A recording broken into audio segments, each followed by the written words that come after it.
Welcome to the Strong Enough Podcast, your relationship wellness podcast. I'm your host, Claudia.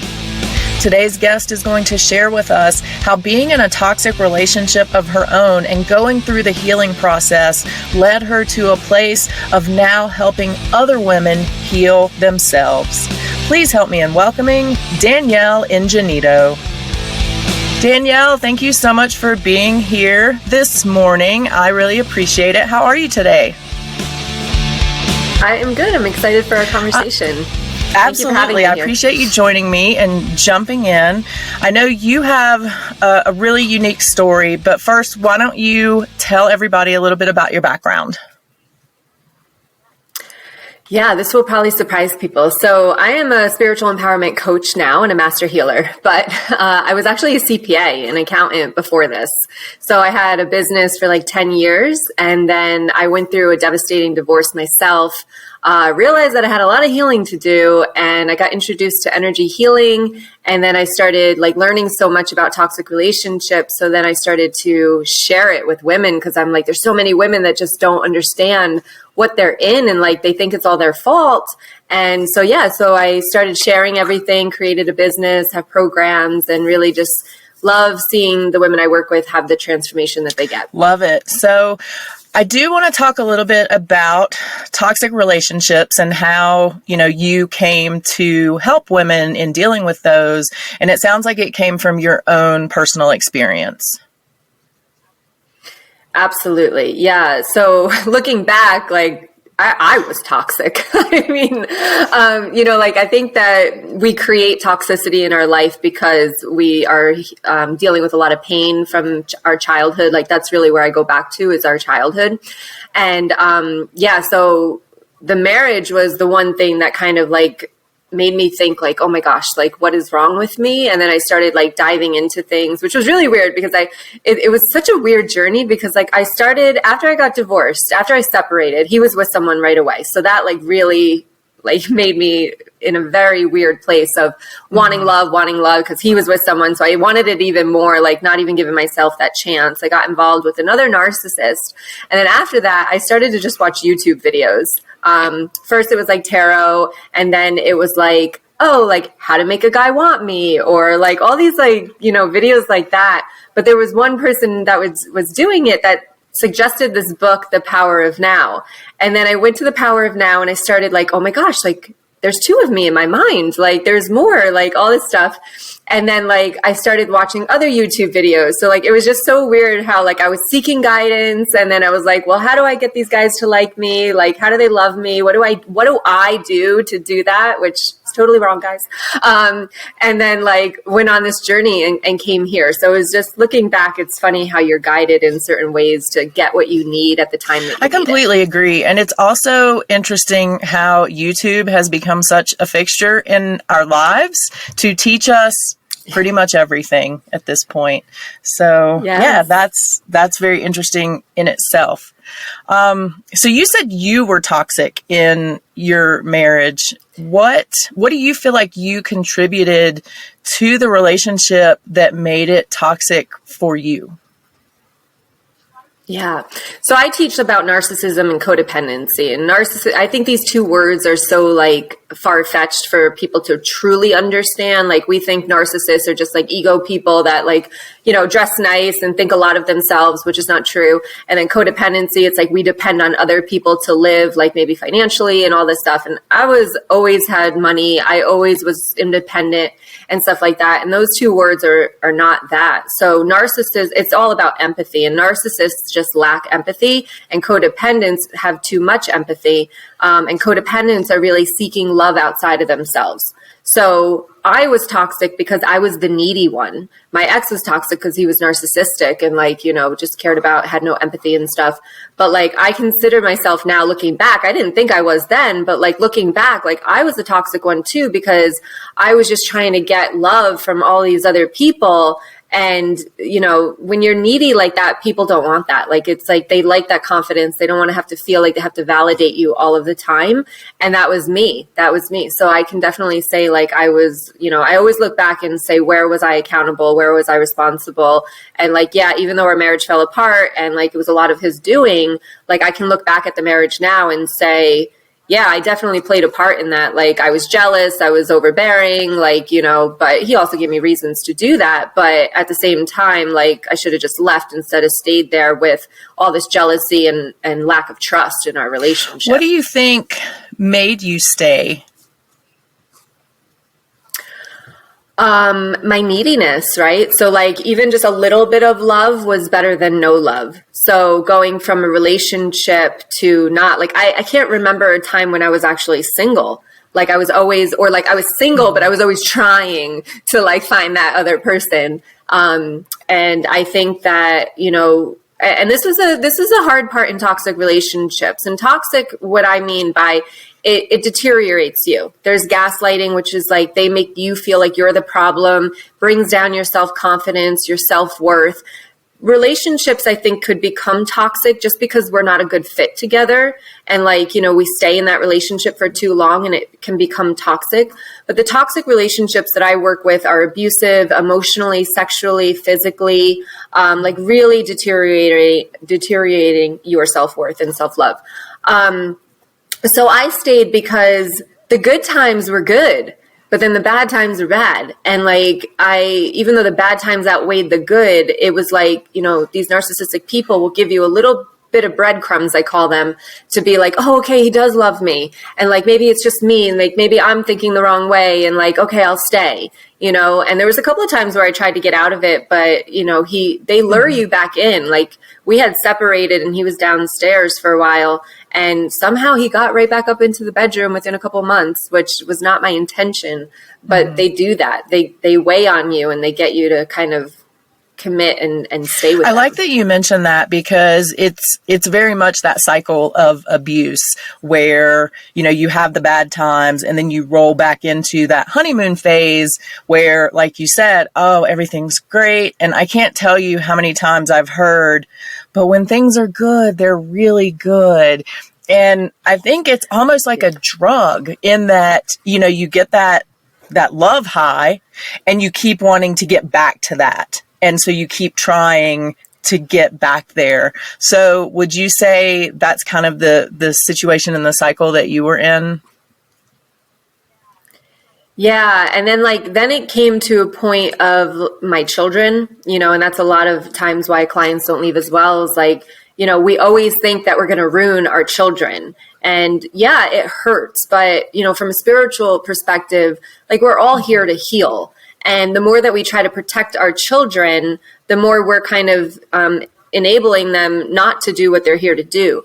And then the other part is like, for our children, if anybody's out there listening to this that is staying in a toxic relationship, especially an abusive one or just one that you're just not happy in, that causes toxicity, like it is not better for the kids. And it's because they're learning from you. They are learning what is good and what is acceptable in a relationship. So a lot of the times, like I'll ask, like, you know, if you were your child, like say if you have a daughter, like if that was you and she was dealing with what you're dealing with, like what would you tell her? And most of them would be like, get the hell out. Like, you know, like, what are you doing? And it's like, well, what are you doing? You know, it's like, you are someone's child. Like you deserve that happiness. And kids are resilient. I do know that the older that they are, the harder it may be. My kids were 3 and 6 when we separated. So my son doesn't even really remember living with his dad too much. My daughter does, and she has a little bit more trouble with that. And I think the more that we can accept that our children are going to be messed up either way. Like I truly believe that you could be the best parent ever and your kids are still going to be messed up. So like, I think if we can just accept that and like realize that, and like, as they get older, just try to help them through whatever they're dealing with, because maybe it's not your relationship. Maybe it's in school. Maybe it's bullying. Maybe it's a teacher. Maybe it's a cousin. Maybe, you know, like you cannot protect your children from everything. But what I do know now is the happier you are, the happier your children will be. And So that's something I have always said as well. And admittedly, I do not have children. I have 2 fur children. But I have always said the same thing, is that I believe children will be happier with 2 parents who are separate but happy than together and miserable. So I'm glad to hear that you, as an expert in this field, agree with that. You mentioned getting out of that marriage, and you kind of rolled right back into another relationship with a narcissist. So was that just your comfort zone in that time as being that needy and codependent individual? And then how did you realize, like, wait, I don't want to do this again? Whew. Okay, so I went even darker with the second one that I rolled into. Like, he had been in jail. He didn't have a license. I was driving an hour to go pick him up and an hour to bring him back to my house just to do the very next thing the next day. So I was in a very, very dark place myself.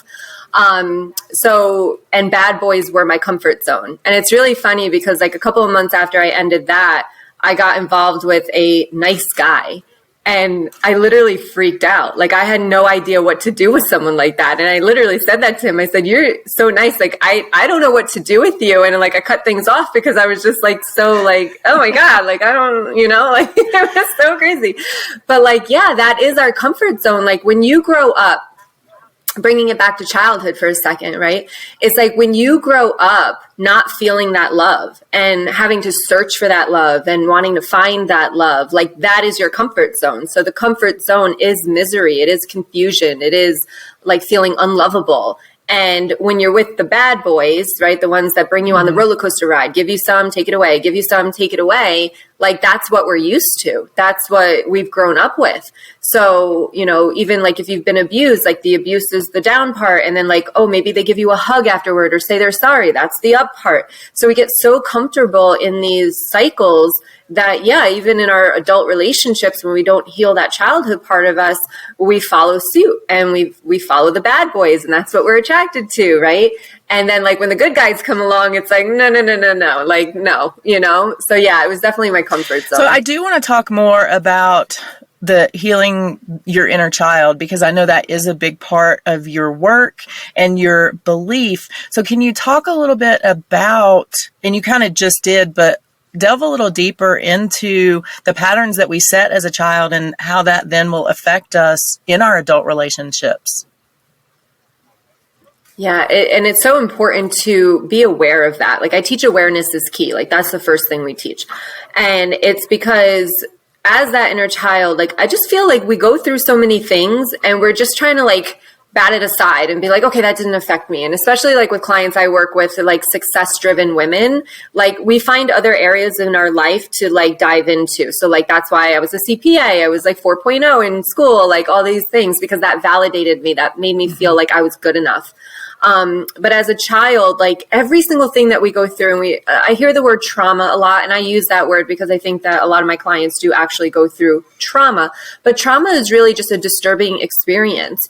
And as a child, like we internalize everything, like everything is about us. So like when my parents broke up, it was about me. Like, what did I do wrong? Why didn't they? Like my father left and like, I didn't talk to him for 9 years. What did I do wrong? Like, why doesn't he love me? Like, why does he hate me? Like, why isn't he talking to me? Like, what did I do? Right.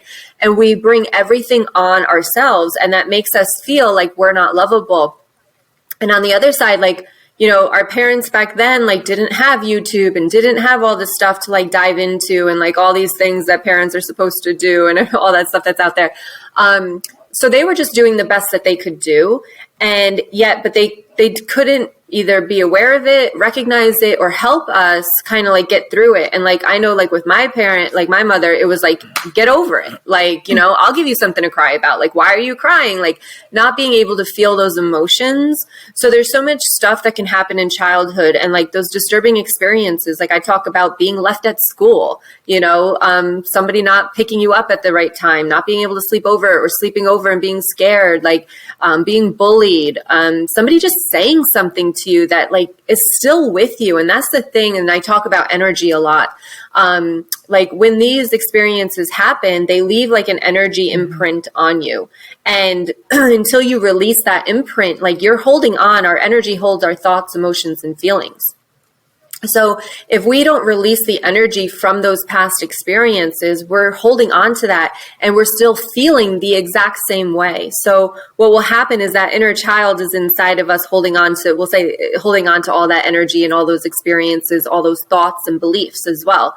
Then as in our adult life, something will happen which will make us feel the exact same way that we felt back then. So if you were left, or say somebody didn't show up on time, now all of a sudden you go out for a date with somebody and they're not there on time. Like that's going to trigger you. And it's not just triggering what's happening right now, but it's triggering all the feelings from back then that you've suffered as a child too. So it's like compounding really. And like, that's why we freak out. That's why we lash out. We get angry, mad. But when we can really release the energy and reprogram subconscious beliefs around the childhood, things don't matter. And I'll tell you a quick story. Like I'm on a date last night and I'm like, he's like, well, are you a jealous person? I'm like, I don't think so. Not anymore. Like, he's like, do you lash out? I'm like, no, I don't think so. Not anymore. Like, it's like, cause it's such a different feeling. It's like, I just don't care. Like, it's like, you know, like as long as I trust you, as long as I enjoy spending time with you, like I don't need to do all those things. Like I don't need to feel all those ways. Because I've healed that part of me that felt that way, that I needed to protect myself. I needed to validate myself. Like I needed you to validate me. Like I don't need any of that anymore. It's just like, let's just enjoy our time. How much happier are you now that you don't rely on that external validation anymore? It is so different. Like I was just saying, right? It's so different. I mean, I'm so much happier. Obviously we're never perfect. And like, I think we're always healing, and I've done a lot of healing just in the past year itself, but, it feels so good not to feel jealous. It feels so good not to be like, oh my gosh, do you like what I'm wearing? Do I look okay? Like, you know, like, no, I don't need that either. Like I am who I am. If you like it, you like it. If you don't, you know, go find somebody else. That's okay. But in the most loving way. And that's the thing. Like I used to be like that, but it was like, well, get the hell out of here. You know, like I don't want you either, like in a very guarded way. And now it's just like, no, that's okay. Like you know, let's see where this goes, see how it is. And then like, if it ends, it ends. And I know like you'll learn something, I'll learn something, and then we'll be on the next journey. And it is so different. It is so different from, you know, what I've grown up with and stuff like that. And it feels so good. It's not even about happiness. It's about peace. It's about just feeling like everything is okay. And I don't have to be safe. I don't have to protect myself. It's like I can trust myself and love myself and know that whatever comes my way, I'm going to deal with it and I will be okay. So going back to childhood, I mean, it sounds like what you're saying is that even things that don't seem consequential at the time can really affect us years later. Just something like somebody was late to pick you up, which probably a lot of us have experienced as children. So do you think that really all of us have these things to heal, even if you had this so-called perfect childhood, that there's still things in there that you're carrying forward?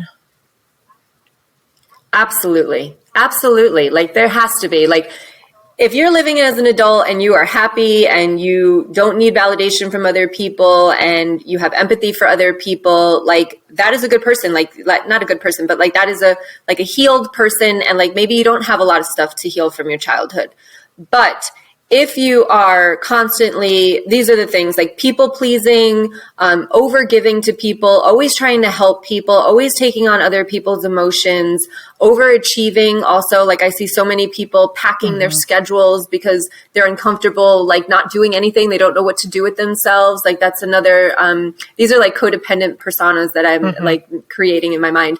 And then like the self-doubter, like doubting yourself, like, does this look good? Like trying to get other people's opinions on everything because it's like, oh my gosh, like I don't know what to think myself. That would be a sign for you to say, ooh, crap, like maybe I do have some stuff in childhood.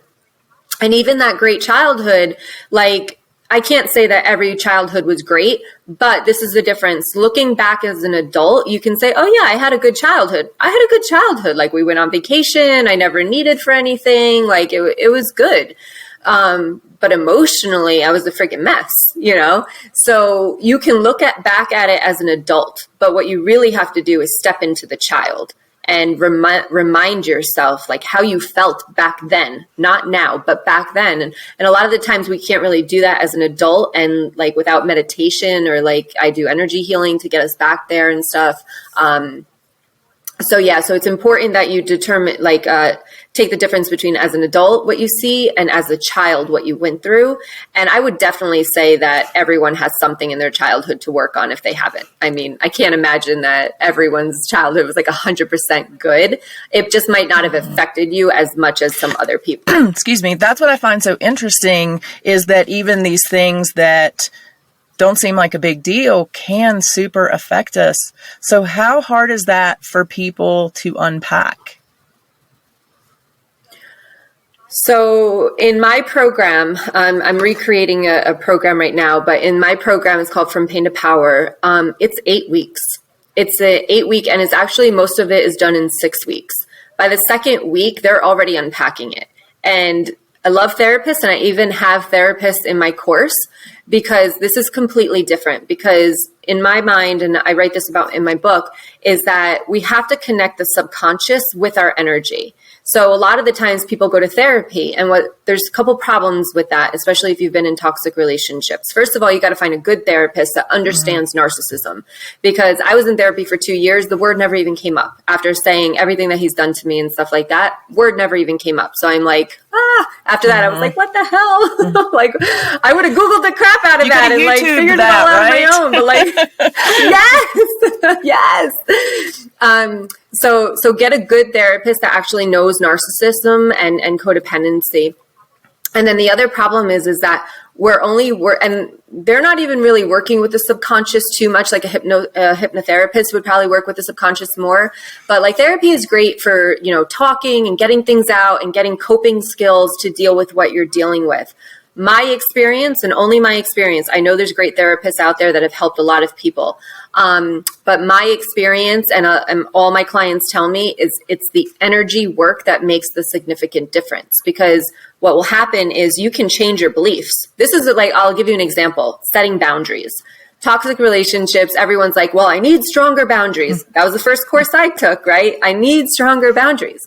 But the problem is if you're not working with your mind and your energy, you're not going to be able to enforce those boundaries, because you're going to feel bad. So what will happen is your mind will know, like, okay, I need to set this boundary, and you set the boundary. But the problem is that your energy is still stuck back there, where you're scared of people being mad at you. You're scared of what people are thinking about you. That's all in your energy. So when you release your energy, you're releasing like the need to care about people being mad at you, because you're releasing the energy around the experience that has now made you feel that way. And that's the difference between thinking and feeling.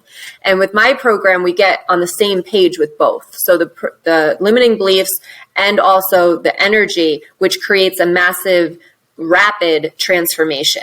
So it doesn't have to take years of therapy in order to really get you to a place where you're loving yourself. And like my goal for women is to get to a place that they love their life so much that they don't need a person, don't need a partner. They want a partner, which then will tell me that they're not going to settle for a partner because they don't need it. They want it. They want it to make their life better. So it doesn't have to take years to help yourself. What would you say to the people that don't really believe in this whole energy thing? I think we all carry energy, positive, negative. We take it from other people or give it to other people. But I know there's a lot of people that just are like, that's a bunch of mumbo jumbo, whatever. Talk to those people. I was that person. So I was the accountant, right? And my friend suggested Reiki. She had said that word like a lot of times, and I was like, what the hell is that? Like, too weird. And I was into psychics, I was into tarot, but that was just like, I don't know what you're talking about. Too much. And then she had suggested an energy healer. And at this point I was so devastated. My kids were a mess. I was a mess. And I was like, well, energy healer. And I'm like, I do remember in school, like, we're made of energy. So, and then she was telling me like what would happen like in her sessions. And I was like, wow, that sounds like something I could really, really use. So I tried it. And in one session, like she knew things that I was thinking, she knew things that were going to happen because she was an intuitive energy healer. So she knew things. That's what I teach and what I am. And when I left that session, I cried like a baby. Like I felt like something released. And for someone that is struggling for so long, trying to figure it out and trying to help themselves, like my thing is in spirituality, I say, take what resonates and leave what doesn't. When I first started my spiritual journey, all of it did not resonate. Like reincarnation, I didn't believe. I was a Catholic. I grew up Catholic in a Catholic school. So like, I was like, no, I don't really believe that. I don't really believe these dimensions. What the hell are those? Like it was so, so like take what resonates with you at the time and continue your journey. And for me, I was like, well, what am I to lose going to an energy healer? And a lot of the times it's more about fear of the unknown rather than like being skeptical. Like that's just an ego thing because it's like, oh, that's unknown. It's out of my comfort zone. I don't want to try it. But what if it is the thing that you've been searching for? And for me, it was, and for all of my clients, it was. And a lot of my clients never hear about energy healing. I actually on YouTube do tarot and lead it into energy healing because my mission here on earth is to open people's eyes. And I would say, get my book. It's Not You, It's Your Energy. That would be the first step. It's on Amazon. It's only 99 cents right now. So like, just to start to really open your mind to it a little bit and then try it. Like, what is the harm in trying it? To see if it is the thing that's actually going to help you. I think what you said is so spot on, that it's the fear of the unknown, because that's what also keeps people in those toxic relationships, because it's easier to stay in the known, even if it's a miserable known, than to venture out into, well, who knows what.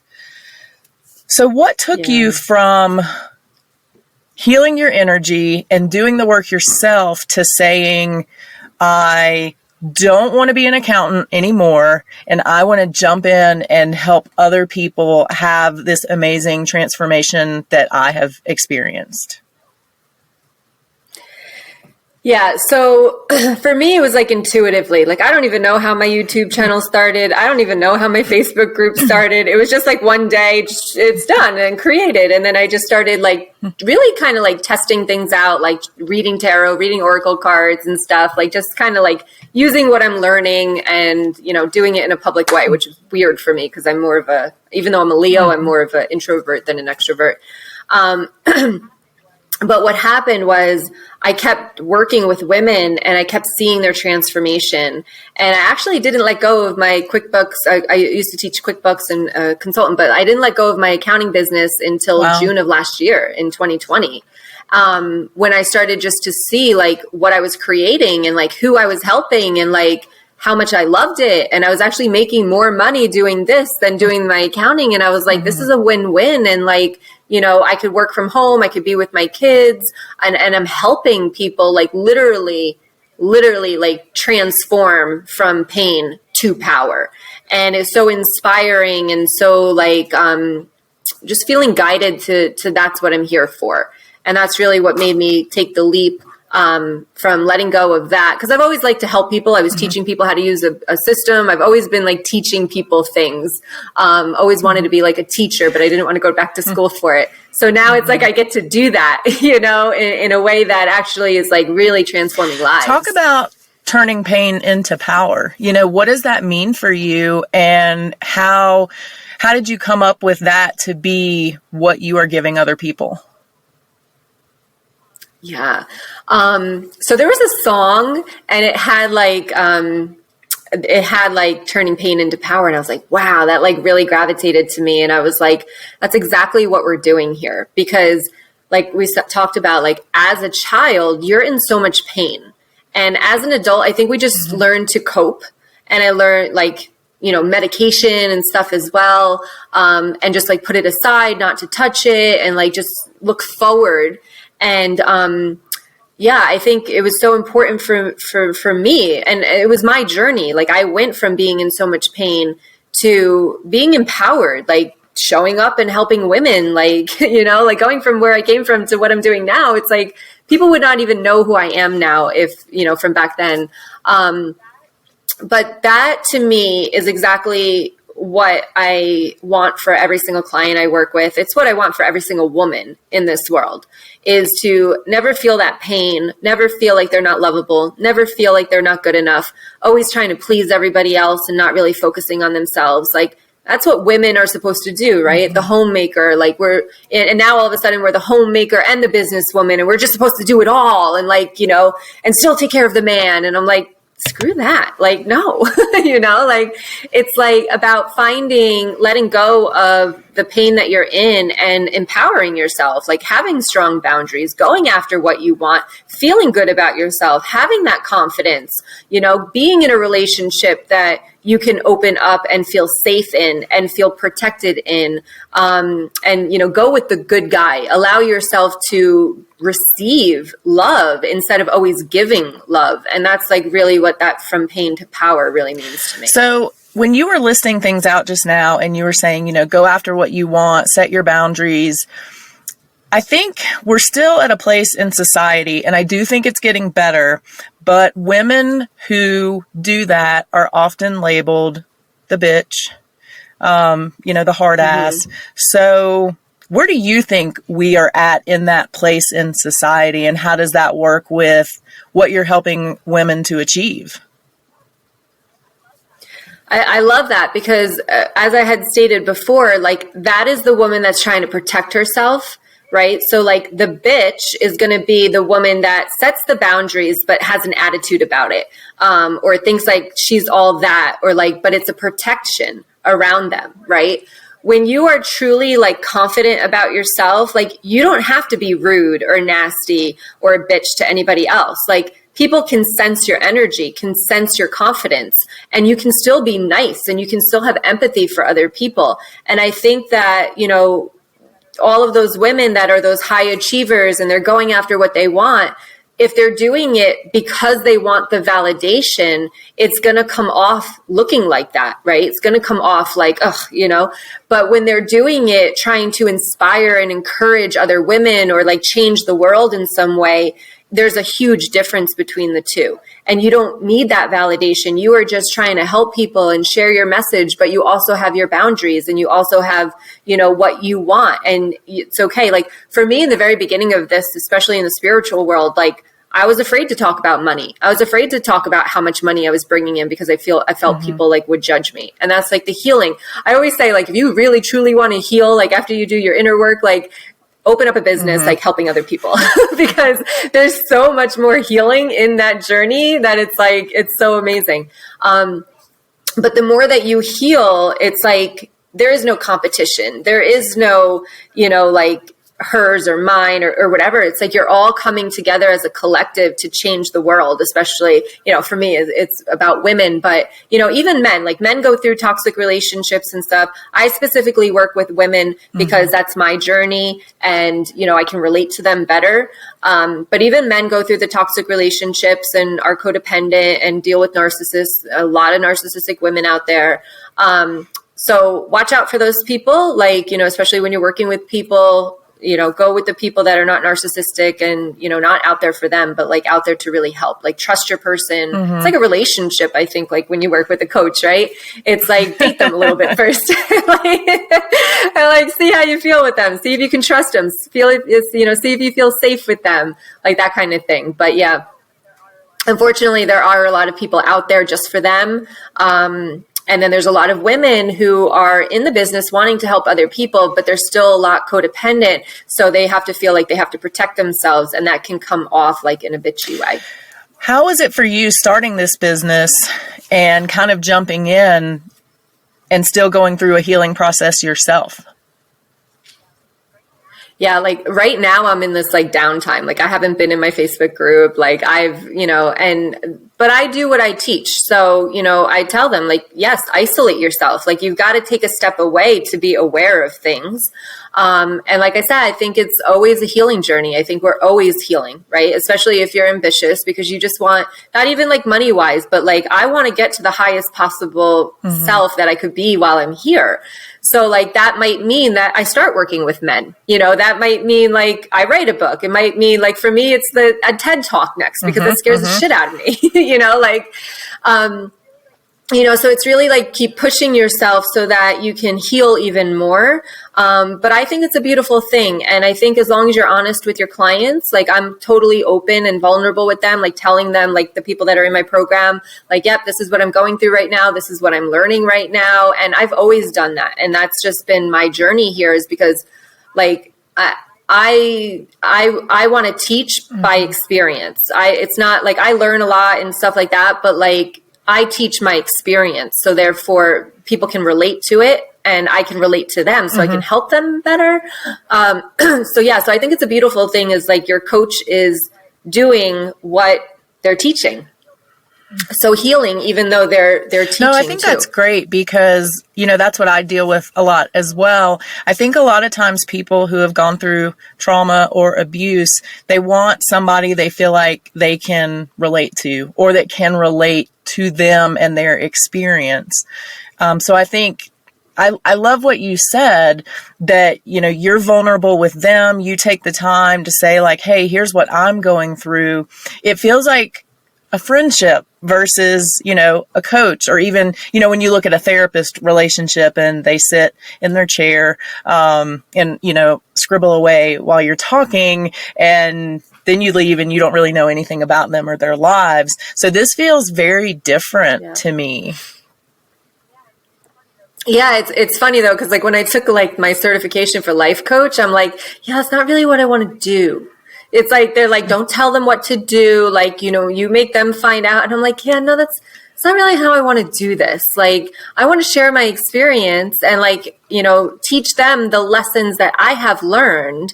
It was funny because I go back and forth with the word friendship, because like I feel like my clients are my friends, and I'm like, am I overstepping? Is that a boundary issue? Like, because I have other coaches that are like, you don't know anything about them. And it's like, oh, okay, I'll get what I get out of the program. But like, I think having that person that you can relate to is so important, especially in your healing journey, like, because healing is personal.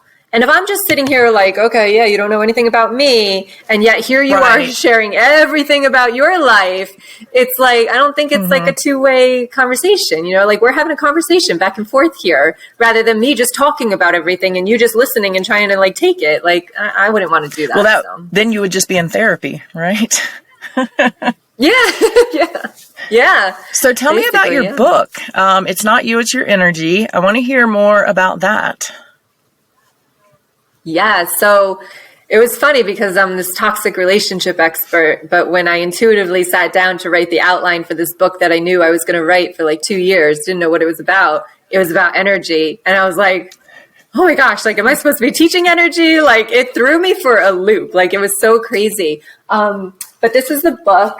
I don't, if everybody can see it on YouTube anyway.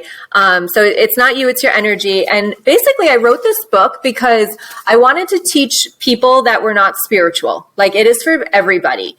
And in what I felt was like, with our energy, we can truly change the way we deal with mental health.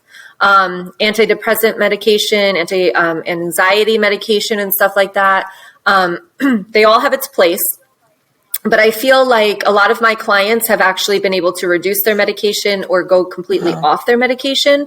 I don't tell them to. That is something they do on their own. I'm not a doctor or anything like that. But when you work with your energy and you reduce your anxiety because you're not feeling all that fear, because I feel like anxiety comes from fear, and depression, I feel like, comes from past. And with the energy also, we take on other people's energy. So it's really important to be aware of what I teach in here, something called your default energy, so that you can be aware if you have other people's energy on you. And I teach you in this book how to clear it, how to protect it.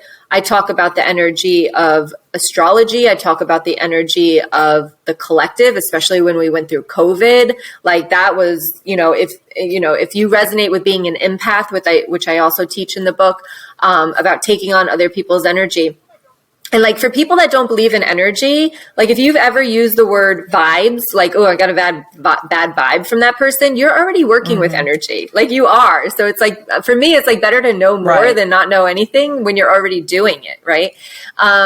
if you are in a great mood and then all of a sudden someone in a negative mood comes in and then all of a sudden you're in a bad mood, like you're already working with energy. So you might as well learn about it rather than like be like, oh my gosh, what is that? Like you're already doing it. Your energy. So it's better to know about it. And then I go into the different energy centers and really where they come from, like why you feel certain ways. So, depending like on, we'll just say like your sacral chakra. Okay. And don't get those words. Like I like energy centers because it's like, what the hell is a chakra? Like, it's so weird. Don't worry about it. It's just a technical term.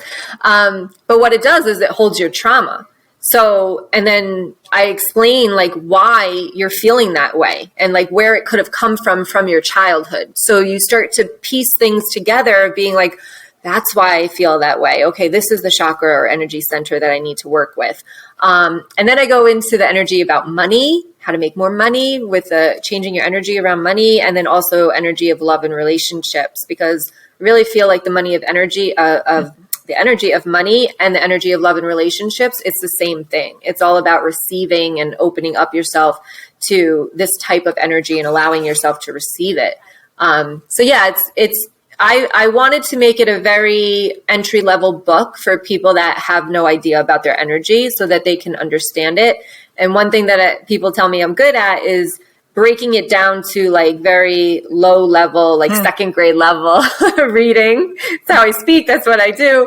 I'm not like one of those advanced people. Like when they tell me write a book, I'm like, what? Like, I don't even speak well. Like it's like, so that is the book. I'm proud of it. It got to #1 bestseller on Amazon. So I'm excited for it to be out there and really help people start to see it. So what's your next book? I mean, you're not going to stop with one, right?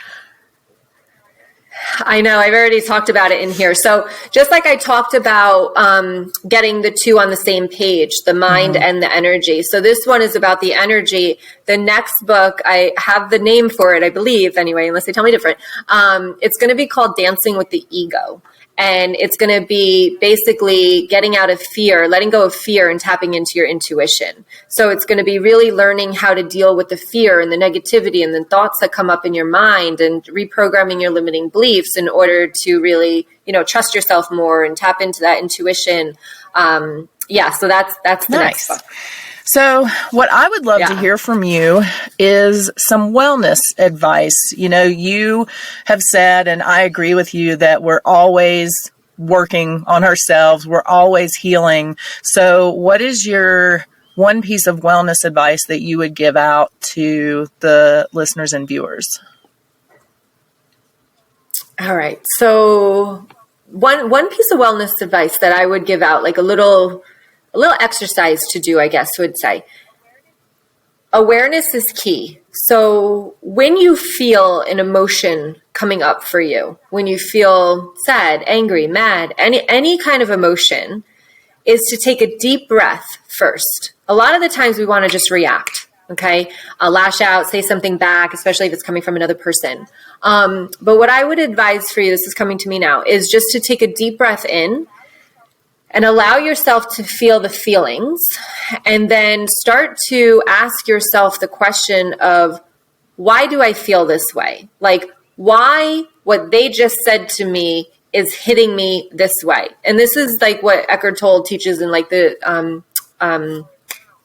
Power of Now, where it's like there's you and there's a voice in your head, and that voice is always going to that's the ego that we talk about, bringing you back to the negative, bringing you back to the comfort, bringing you back to protection and safety. But what we want to do is step outside of the emotion that you're feeling. And by taking this deep breath in and getting aware of how you're feeling, instead of automatically reacting or feeding into the emotion, it's going to change everything for you right away.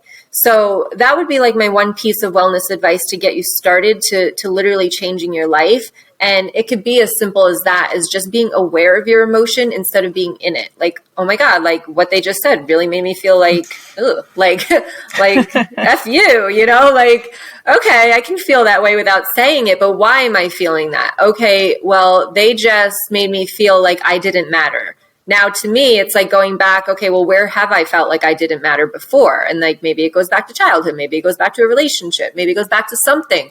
But just doing this process of thinking this through, you're already taking yourself out of the emotion. So I think that if everybody could just do that, like our world would be very different. I love that. It's very similar to the advice that Brittany Josie gave a few weeks ago, was going through that path of whys.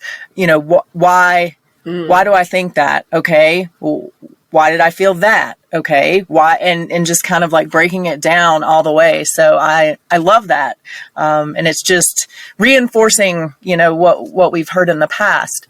So what is your biggest relationship advice that you want to give out today? Okay. And let me go back for 1 second. So the biggest part about what I said that's a little bit different is the breath, because the breath is the energy. So taking that breath already just releases the energy around it as well. Okay. Just want to point that out. And then going into relationship advice is be yourself. Like, stop worrying about what other people want and just be yourself, and you will attract the right person that loves all of you. Like, you do not have to change yourself for anybody else. And if you find yourself wanting to change for somebody else to fit what they want, then you're not in the right relationship, and probably eventually it will turn toxic because you're trying to be something that you're not. So just be you, focus on what you want, and, you know, stand your ground with it, and don't get into a place of lack where you feel like you're never going to find the person. So you have to settle or you have to change, because I've been single for 3 years now, and because I won't settle. And yeah, I've dated and I've dated and I've dated, but it's like, if I know they're not the one, I don't go through with it. Like, I don't follow, because there's no point in it for me, because I know what I want. So therefore, really getting clear on what you want and being who you are, and allowing yourself to receive, like allowing yourself to feel, even though it's scary, to feel the goodness of someone that's actually going to treat you right. Love it. Take that in, everybody. So we've talked about some heavy things. We're going to talk about a little bit lighter topic now to finish things out. Tattoos, my favorite thing. So tell me your favorite tattoo that you have. Okay, so my favorite tattoo is one that I have on my shoulder, and it is a bigger butterfly with 2 smaller butterflies, one pink, one blue. So it's about me being a mother and having my 2 children. I got it while I was still married, but it was just about knowing the stability of that. It was always going to be just me, not just me, but it's always going to be me and my kids. And then, like, you know, obviously whoever else comes in, or even with my husband at that time. But it just, to me, symbolizes like love that I have for my kids, and also showing them that they're so special to me that I will always have them with me. I love that. And I think it's interesting that you got that even when you were married, but still just focused on you and your kids. So would you say that is also your most meaningful tattoo? Yeah, I mean, I have another tattoo, which is a black widow spider, which goes along with what we were talking about, because I got it probably when I was 18. And I was in that place of feeling like I had to protect myself. It's like, to me, when I got it, it was like, listen, I'm sweet as can be, but don't mess with me. Once you mess with me, like, I'll take you down. Like, so I don't feel that way anymore. But when I got that, like, that was the symbolization of it. So yeah, so that is that. So yeah, both of them have meanings to me, and it's nice to see go from the black widow to the butterflies. Very contrasting. Would you say you would ever consider covering the black widow, or is it still meaningful to you to see, like, this is where I was and this is where I am now? Yeah, I think it's still meaningful, and I don't regret anything in my life. So therefore, I will never cover it, because it is part of me. And it also still, to this day, still that empowerment as well. So like, the black widow is kind of like a powerful, don't mess with her. But like, for me now, it's more of like, yeah, I'm powerful. So like, you know, not in like a don't mess with me type of way, but like, see me, like be aware. Be, that kind of thing. So what's next? What is your next? I know we talked a little bit earlier about it, but tell us what you're thinking about for your next tattoo. Yeah, so I think I want two of them. I want something like right across my wrist here, and I was thinking like breathe, but like that doesn't suit me. So I'm trying to figure out what word it's going to be in script. And then I think the next tattoo is going to be, I actually have the image somewhere, but like a lotus flower type of spiritual image, either on my ankle or on my foot. Right. I'm trying to get brave enough to put it on my foot. I have a very small tattoo on my foot, so it wasn't that bad, but it is tiny. Okay. I don't know, but your ankle is probably just as bad, I guess. Yeah. I love that. Yeah. Well, Dee, where can people find you? So social media, if they want to know more about your coaching and the different things that you offer, tell everybody where they can find you. So they could either find me on YouTube under Danielle Ingenito, in the process of opening up another channel as well. So I'll have a tarot channel and a toxic relationship channel specific. And then also I have a group called Turning Pain into Power on Facebook. So you could find me there as well. I'm also on Instagram, but those are my two main platforms. Well, thank you so much for your time today. I really appreciate your sharing what you've been through and how that has changed you and turned you into somebody that now helps other people deal with their toxic relationships. Thank you so much for your time today. Claudia, thank you so much for having me, and thank you for everyone who's listening. I hope you guys enjoyed my conversation with Danielle as much as I did. I really appreciated learning about energy and healing, and I hope you guys did too. So remember, until next week, you are strong enough and you are worth it. Thank you for listening to the Strong Enough podcast. You can find us on your favorite podcast platform by searching Strong Enough. And on YouTube, we're available on the Spear Talk channel. Don't forget to follow us on Instagram and Facebook at Strong Enough Pod. If you have suggestions for an upcoming episode or a future guest, please reach out at strongenoughpod@gmail.com. Remember, you are worth it.